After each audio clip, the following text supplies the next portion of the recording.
Hey ladies and gentlemen, Steven here from Redolessence. Welcome back to another video. I hope you're all doing well and keeping safe. And today I'm going to be talking about 10 fragrances, 5 of which I will never repurchase and the other 5 I will repurchase.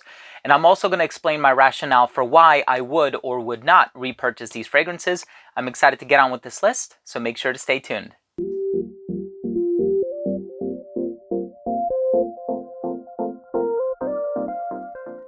Now, before I begin this list of 5 fragrances that I would not repurchase and 5 that I would repurchase, I do want to mention that if you are a fan of fragrance-related content, please do consider supporting this channel by subscribing to it. Make sure to enable all notifications by clicking on the bell icon, and give this video a thumbs up by the end of this video if you took something of value from today's episode. So it goes without saying that I have a lot of fragrances in my collection, and sometimes I look at some of them and I'm like, why did I even buy this? And I know there's a certain collector's appeal because I am a collector, and so I don't necessarily regret my purchases, but there are some fragrances where for whatever reason I just say, yeah, I would not repurchase this.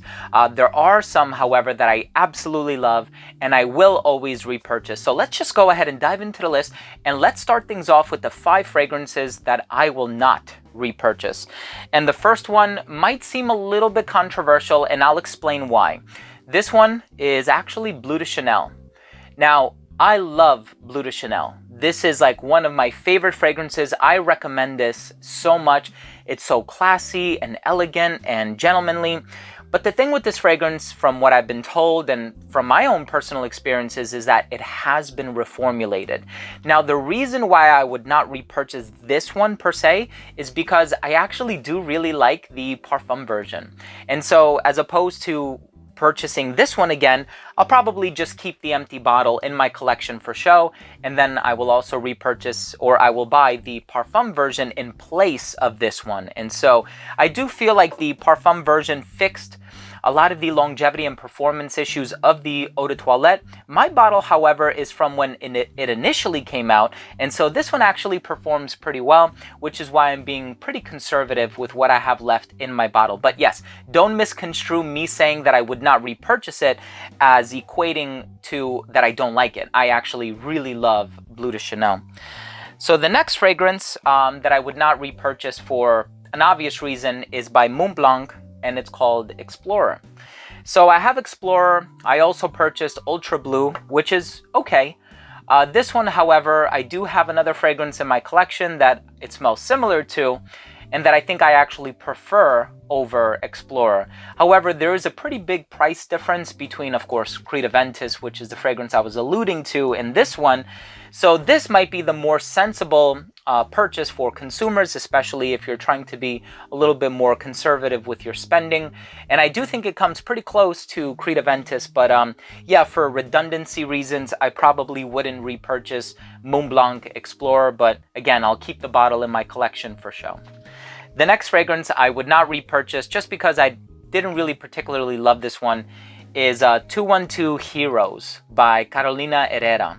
So this brand actually has a lot of fragrances that I love. CH for Men Privé being another one.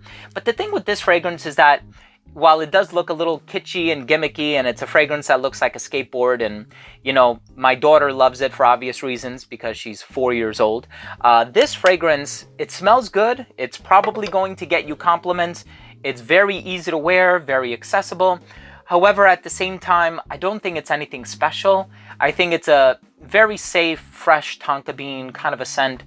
Kind of what, you know, you've already experienced a surplus of times on the designer side of the industry. So I just don't think it was anything too unique or innovative, and so I probably wouldn't repurchase it. And I don't think this one is going to be around for a long, long time, especially with the trends that I've seen with discontinuations and such. All right, the next fragrance that I would not repurchase, only because I don't think I'm ever going to run out of this scent. This one by Gucci is called A Midnight Stroll. Now, I actually do like this fragrance. I do. However, I think it's very dark, very smoky, very bold. It takes a very special kind of a person to pull this off comfortably. and it's kind of difficult to find the right scenario or situation to wear this one in. So for that reason, and especially given the fact that all you need is like 1 or 2 sprays and it follows you the entire day, I don't see myself ever getting another bottle of this fragrance. So this is one that very good longevity, very good performance, but it's very dark, right? Dark, brooding, smoky. So it's a very daring sort of a fragrance. And the next fragrance that I wouldn't repurchase, just because I wasn't particularly wowed by it, is by the company Bulgari. And I love Bulgari. Their jewelry, their clothing, I love, everything Bulgari, to be honest with you. But this is Bulgari Man Glacial Essence. I like what it does. I like the direction that they were going in. My favorite to this day is still Bulgari Man in Black.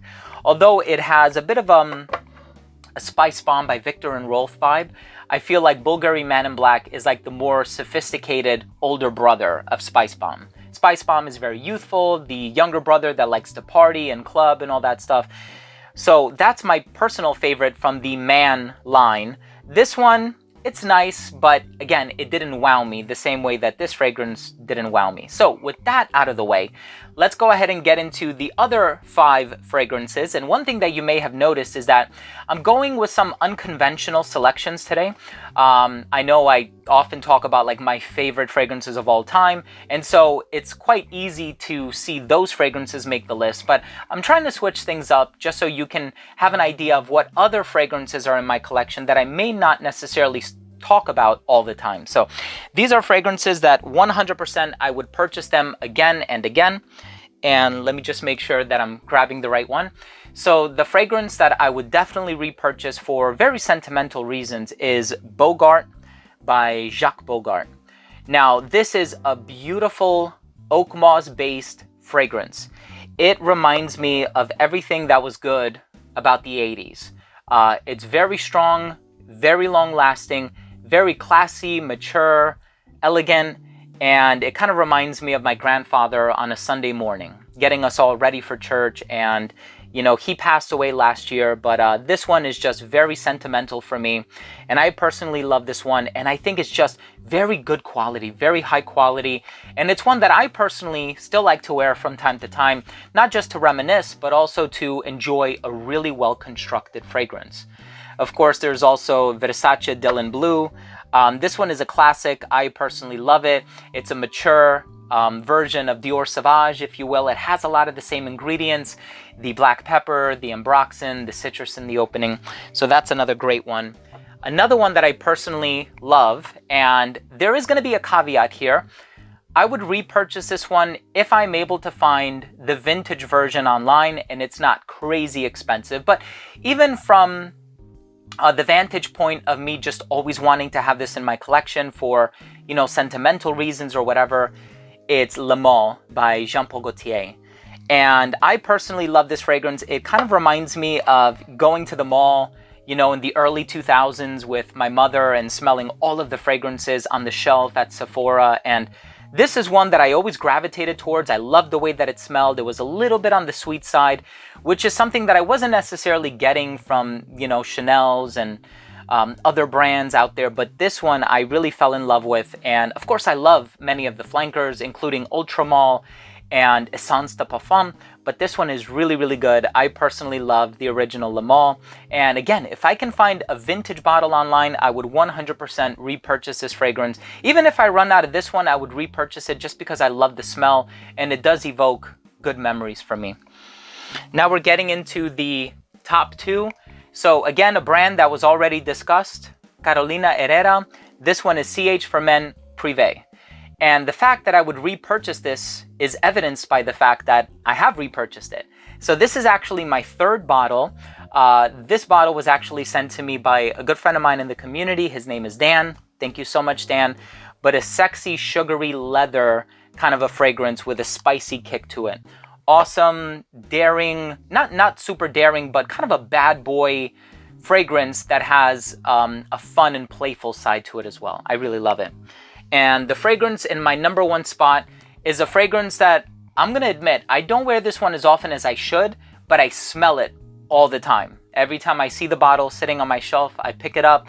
I put on a few sprays just so that I can remind myself of what it smells like. And this one is a really good one. It's a classic, of course, by the company Guerlain. This is called Heritage. And this fragrance is just a really classy lavender fragrance. It's classy, but it's still very contemporary. It smells like a very successful young gentleman who knows what he wants from life. It's really sophisticated, mature, but in a youthful and contemporary way. Heritage by Guerlain is such an amazing fragrance and one that I will always repurchase. And I thank you so much for watching this video. I hope you enjoyed this episode. I hope you took something of value from this video. If you did, please do consider showing your support by subscribing to the channel. It's absolutely free. 60% of you are not subscribed, so let's try to change that. Also, if you enjoyed this video, make sure to give it a thumbs up and make sure to enable all notifications by clicking on the bell icon. This way, whenever I do upload these videos, they will get delivered straight to your feed. You'll never worry about missing any of my future uploads. Thanks again for watching. Love you all. See you next time. Bye.